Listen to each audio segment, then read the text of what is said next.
Shalom semuanya. Hari ini adalah Jumat Agung, di mana kita memperingati kematian Tuhan Yesus. Kita akan merenungkan kembali kasih Tuhan Yesus yang luar biasa bagi kita semua. Yohanes 3 ayat 16 berkata, "Karena begitu besar kasih Allah akan dunia ini, sehingga Ia telah mengaruniakan anaknya yang tunggal, supaya setiap orang yang percaya kepadanya tidak binasa, melainkan beroleh hidup yang kekal." Ada apa dengan manusia sehingga Tuhan Yesus harus datang dalam dunia ini?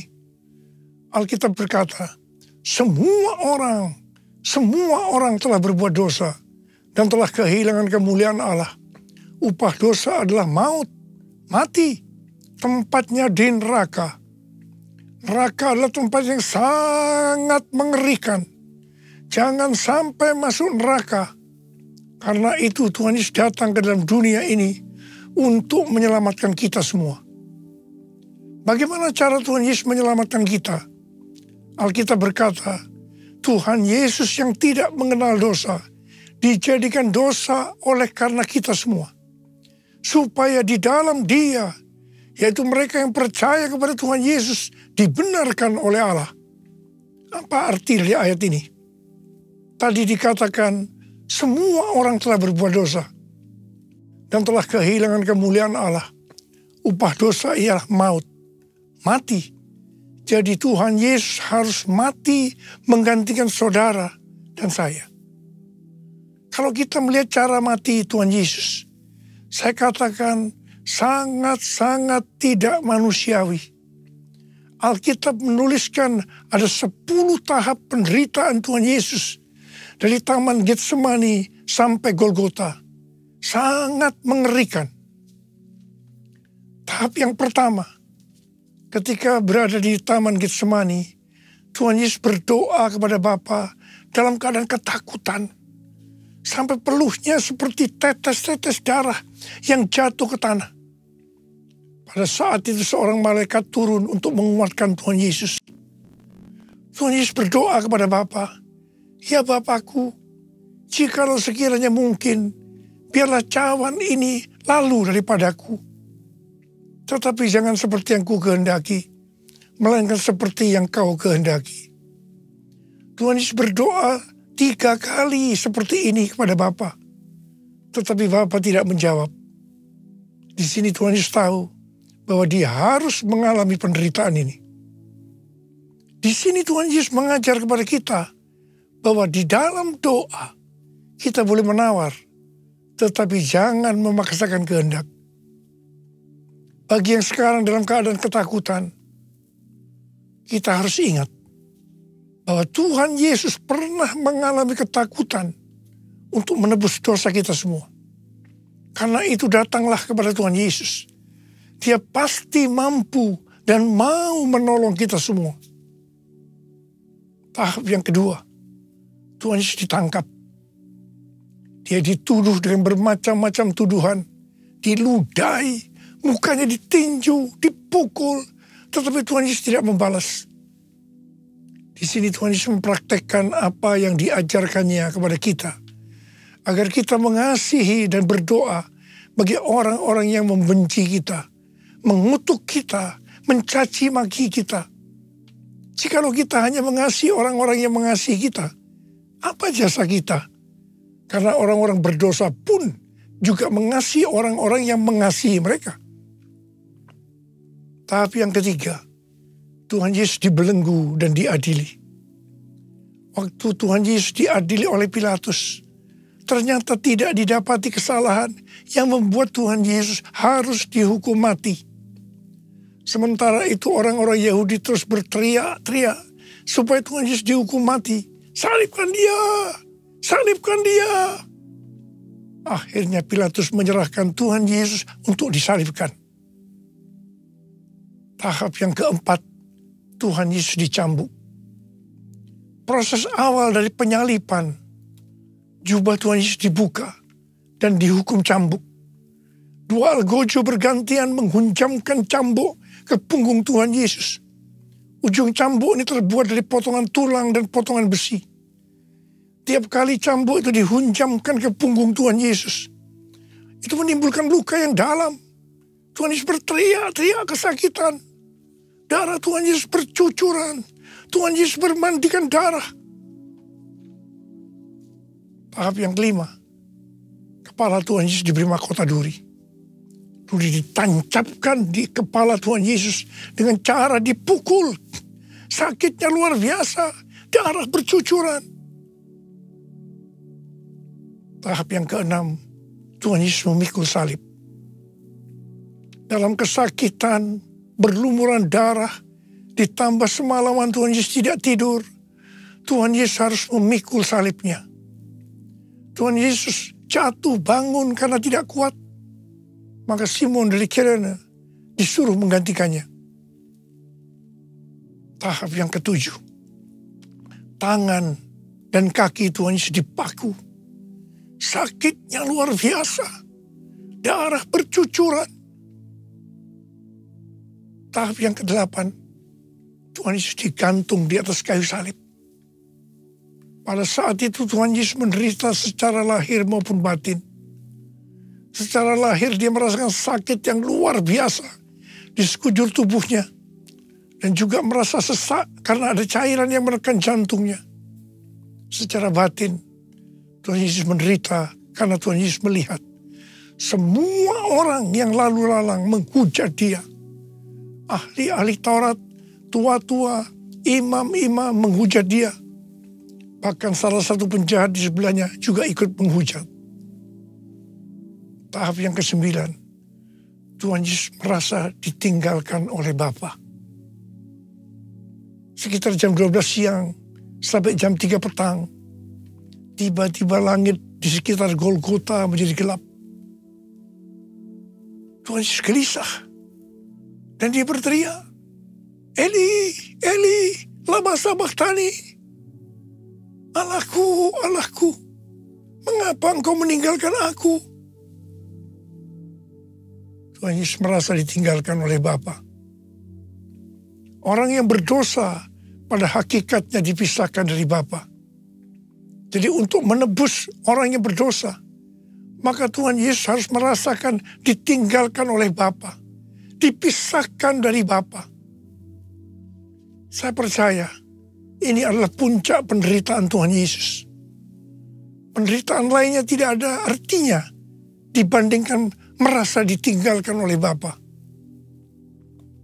Bagi saya, kalau saya tidak bisa merasakan hadirat Tuhan, itu adalah hal yang paling berat dalam hidup saya. Karena itu saya setiap hari selalu menjaga langkah-langkah dalam hidup saya. Agar saya terus mengalami hadirat Tuhan. Kalau ada dosa, harus cepat diselesaikan. Supaya terus merasakan hadirat Tuhan. Saya berharap saudara juga melakukan hal yang sama seperti itu. Kalau ada di antara kita yang sudah tidak merasakan hadirat Tuhan. Dan kita menganggap itu hal yang biasa. Kita harus bertobat. Tidak ada yang lebih berbahagia daripada kalau kita berada dalam hadirat Tuhan. Sebab Alkitab berkata, di hadapanmu ada sukacita berlimpah-limpah. Artinya di dalam hadirat Tuhan ada sukacita dan kebahagiaan yang berlimpah-limpah. Tahap yang ke-10. Tuhan Yesus berkata, sudah selesai. It is finished. Ya Bapa, ke dalam tanganmu kuserahkan nyawaku. Lalu Tuhan Yesus mati. Pertanyaannya, mengapa Tuhan Yesus harus mati dengan cara demikian? Mengapa tidak dengan cara yang mudah? Dipenggal kepalanya, selesai. Mengapa Tuhan Yesus harus mati dengan bermandikan darah? Alkitab katakan, tanpa penumpahan darah, tidak ada pengampunan dosa. Untuk mengampuni dosa saudara, dosa saya, Tuhan Yesus harus mati dengan cara demikian. Selain itu, apalagi yang Alkitab katakan dengan cara mati Tuhan Yesus yang seperti itu? Yang pertama, penyakit kitalah yang ditanggungnya. Yang kedua, penderitaan kita yang dipikulnya. Dan oleh bilur-bilurnya kita disembuhkan. Darah-Mu Yesus sucikan daku. Darah-Mu Yesus bebaskanku. Darah-Mu Yesus ubahkan daku. Ku dijadikan baru. Darah-Mu Yesus sucikan daku. Darah-Mu Yesus bebaskanku. Darah-Mu Yesus ubahkan daku. Ku dijadikan baru.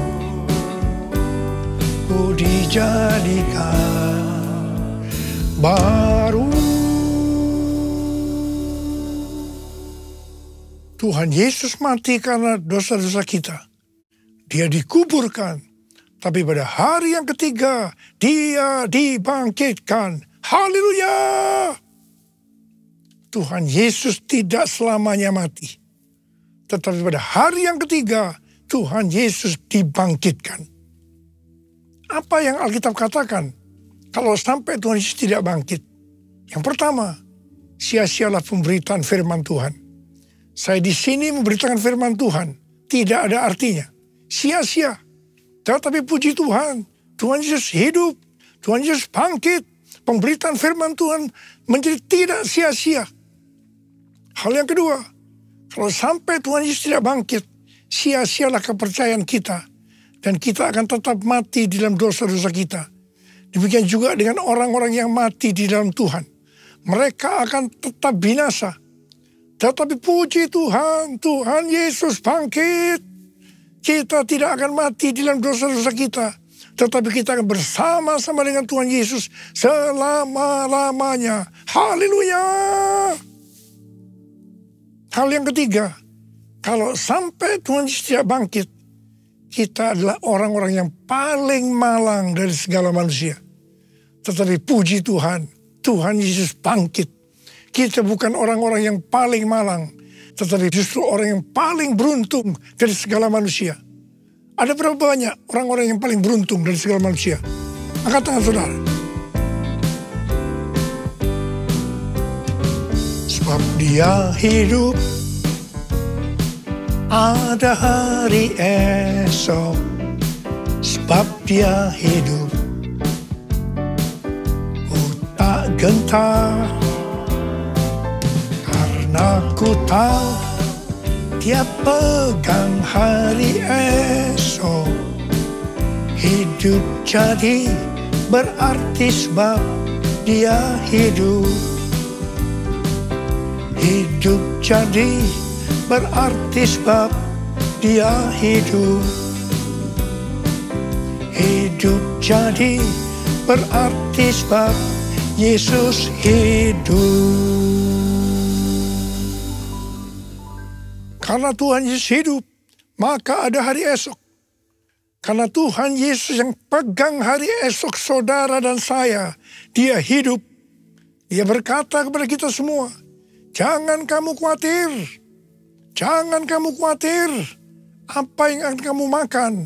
Apa yang akan kamu minum? Apa yang akan kamu pakai? Semua itu dicari oleh bangsa-bangsa yang tidak mengenal Allah. Tetapi Bapamu yang di surga tahu. Kamu memerlukan semuanya itu. Karena itu, carilah dulu kerajaan Allah dan kebenarannya. Maka semuanya, apa yang saudara butuhkan, akan ditambahkan kepadamu. Yang percaya katakan amin. Karena Tuhan Yesus hidup, maka mujizat-mujizat yang dilakukan oleh Tuhan Yesus masih ada sampai dengan hari ini.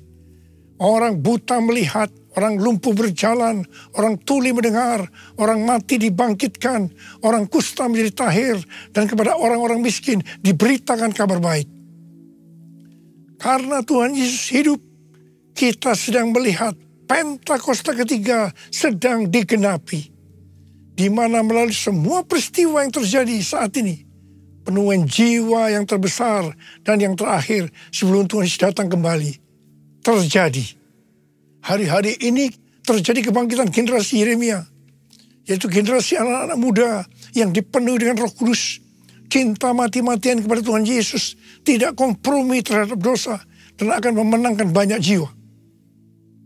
Karena Tuhan Yesus hidup, maka kita akan menyelesaikan amanat agung. Hari-hari ini Tuhan berbicara kepada banyak hamba-hamba Tuhan tentang tahun 2033. Tahun 2033 adalah peringatan 2000 tahun kematian, kebangkitan, kenaikan Tuhan Yesus ke sorga. Tahun 2033 adalah peringatan 2000 tahun pencurahan Roh Kudus, yang berarti peringatan hari ulang tahun gereja yang ke-2000. Peringatan 2000 tahun penyelesaian amanat agung. Pada Pentakosta tahun 2033, setiap orang akan mendapatkan kesempatan untuk berjumpa secara otentik dengan Tuhan Yesus melalui kuasa dan hadirat Roh Kudus. Rick Warren, seorang hamba Tuhan dari Gereja Baptis, mengatakan bahwa target untuk menyelesaikan amanat agung pada tahun 2033 sesuai dengan Matius 24 ayat 14, maka setelah amanat agung selesai, maka Tuhan Yesus akan datang kembali. Saya tidak berkata bahwa tahun 2033 Tuhan Yesus pasti datang. Yang saya katakan bahwa pada tahun 2033 Tuhan Yesus bisa datang kembali. Karena itu dalam waktu yang relatif singkat ini, yaitu 9 tahun, mari kita lebih sungguh-sungguh melayani Tuhan. Karena Tuhan Yesus hidup, maka memasuki tahun 2024, Tuhan memberikan tema bahwa tahun 2024 adalah tahun untuk bangkit, jadi teranglah. Yesaya 60 ayat 2 dan 3 berkata, sebab sesungguhnya kegelapan menutupi bumi dan kekelaman menutupi bangsa-bangsa. Tetapi terang Tuhan terbit atasmu dan kemuliaannya menjadi nyata atasmu. Bangsa-bangsa berduyun-duyun datang kepada terangmu dan raja-raja kepada cahaya yang terbit bagimu. Hari-hari ini Pentakosta ketiga sedang turun. Dan Tuhan Yesus berkata dalam Matius 5 ayat 14 sampai dengan 16, bahwa kita adalah terang dunia. Hendaknya terang kita bercahaya di depan semua orang, supaya mereka melihat perbuatan kita yang baik dan memuliakan Bapa kita yang di sorga. Bangkitlah, terangmu sudah datang. Bangkitlah, terangmu sudah datang. Kemuliaan Tuhan telah terbit, kemuliaan Tuhan telah datang, kemuliaan Tuhan telah terbit atasmu, atasmu, atasku, atasku, atasku, sekali lagi, atasku. Bangkit dan jadi teranglah artinya kita harus berbuah.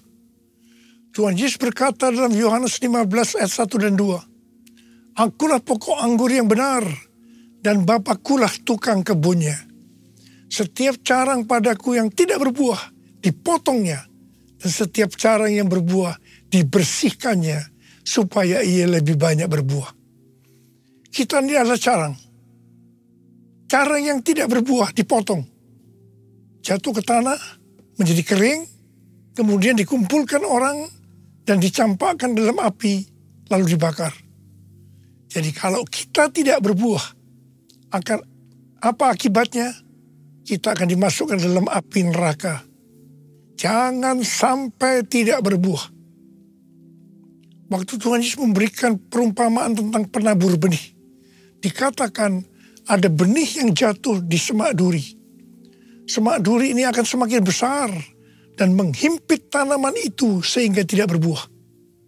Ini menggambarkan orang yang mendengarkan firman, lalu kekhawatiran dunia, tipu daya kekayaan, dan kenikmatan hidup menghimpit firman itu sehingga tidak berbuah.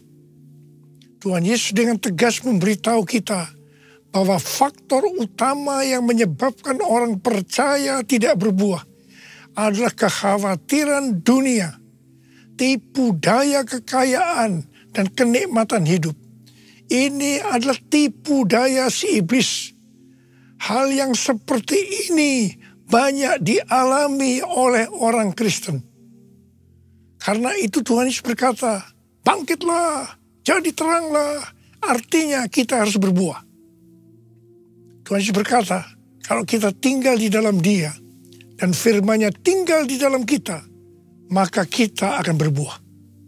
Bagi orang yang seperti itu, Tuhan Yesus berkata, mintalah apa saja yang kamu kehendaki, maka akan diberikan kepadamu. Dalam hal inilah Bapakku dimuliakan, bahwa kamu berbuah banyak dan menunjukkan bahwa kamu adalah murid-muridku. Galatia 5 ayat 22-23 berkata, namun buah roh ialah kasih, sukacita, damai sejahtera, kesabaran, kemurahan, kebaikan, kesetiaan, kelemah lembutan, penguasaan diri. Tidak ada hukum yang menentang hal-hal itu. Kembali kepada pesan Tuhan Yesus tentang cara yang berbuah, bahwa akan terus dibersihkan supaya ia lebih banyak berbuah. Ini berarti kita yang berbuah akan terus dibersihkan, mengalami proses pemurnian terus menerus, sehingga akan makin bertambah kudus dan menjadi serupa dengan gambar Yesus. Sehingga pada saat Dia datang menjemput kita di awan-awan, kita akan mendengar nama kita dipanggil. Dan selanjutnya kita akan bersama-sama dengan Tuhan Yesus selama-lamanya. Ada berapa banyak di antara saudara yang percaya pada saat Dia datang nanti, nama kita dipanggil. Dan kita akan bersama-sama dengan Tuhan Yesus selama-lamanya. Ada berapa banyak yang percaya? Angkat tangan saudara. Katakan bersama saya.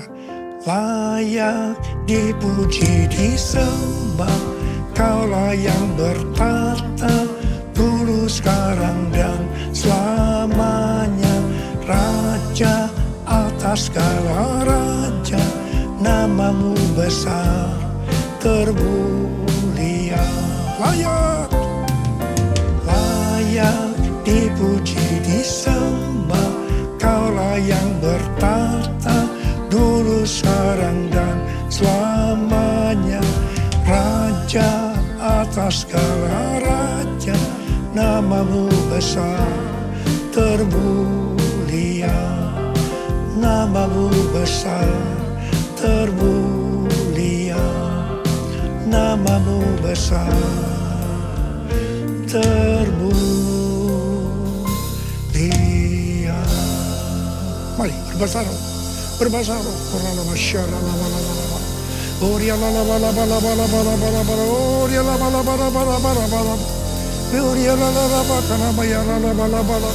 Tuhan, pengurapan-Mu turun ke atas kami semua ya Tuhan.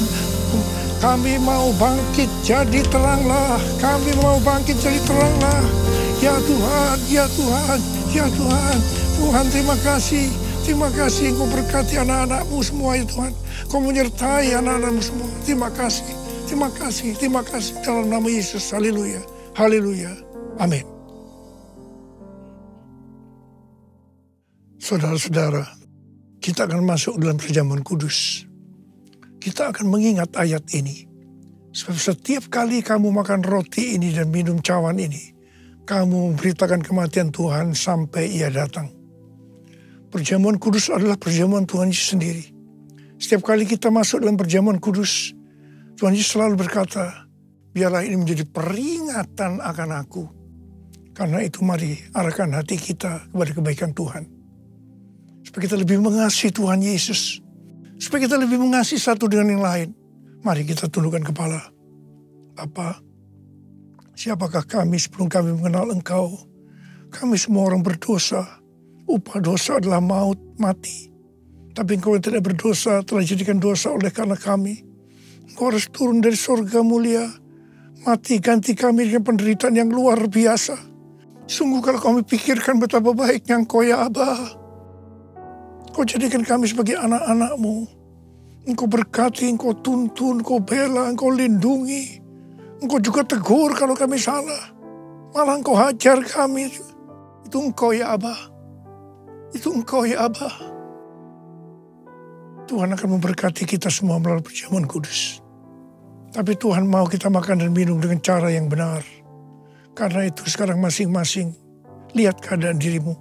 Introspeksi. Jangan menyimpan dosa. Kalau ada dosa yang Tuhan ingatkan saat ini, langsung minta ampun. Ampuni kami Tuhan. Ampuni. Ampuni kami Tuhan. Ampuni. Ya Tuhan. Ya Tuhanku. Ya Allahku. Bapa, layakkan kami untuk masuk dalam perjamuan kudus. Kami akan masuk dalam perjamuan kudus dengan hati yang penuh ucapan syukur. Dalam nama Yesus kami berdoa. Amin. Mari. Angkat roti di tangan kanan kita tinggi-tinggi. Sebab apa yang telah kuteruskan kepadamu telah aku terima dari Tuhan.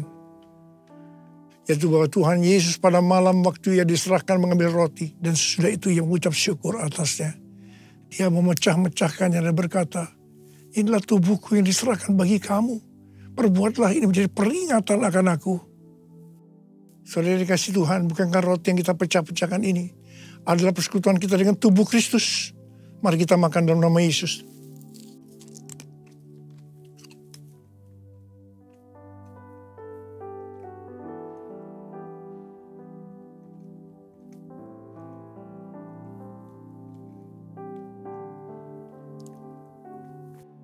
Angkat cawan di tangan kanan kita tinggi-tinggi.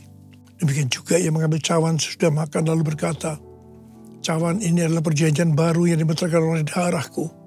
Perbuatlah ini setiap kali kamu meminumnya menjadi peringatan akan aku. Oleh kasih Tuhan, bukankah cawan pengucapan syukur yang atasnya kita ucapkan syukur adalah persekutuan kita dengan darah Yesus. Mari kita minum dalam nama Yesus.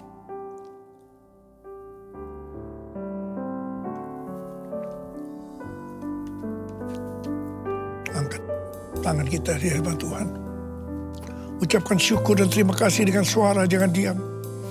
Tuhan, terima kasih Tuhan. Terima kasih Tuhan. Terima kasih ya Tuhan. Terima kasih. Terima kasih ya Tuhan.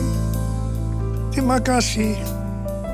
Bapa, saat ini kau sedang menyembuhkan yang sakit. Kau sedang membebaskan yang terikat. Kau menghibur yang susah. Engkau menguatkan yang lemah. Engkau memberikan pengharapan-pengharapan yang baru bagi yang datang dengan putus pengharapan. Terima kesembuhan. Terima. Oh Tuhan, terima kasih. Terima kasih. Urapan-Mu turun ke atas kami semua. Urapi kami, Aba. Urapi kami, Aba. Urapi kami. Terima kasih, Yesusku. Terima kasih, Yesusku. Puji syukur hanya bagi Tuhanku. Terima kasih, Yesusku. Terima kasih, Yesusku. Puji syukur hanya bagi Tuhanku.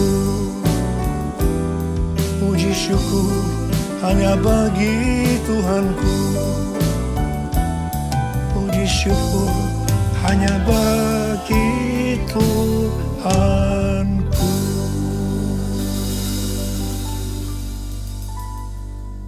Sekarang terimalah berkat Tuhan.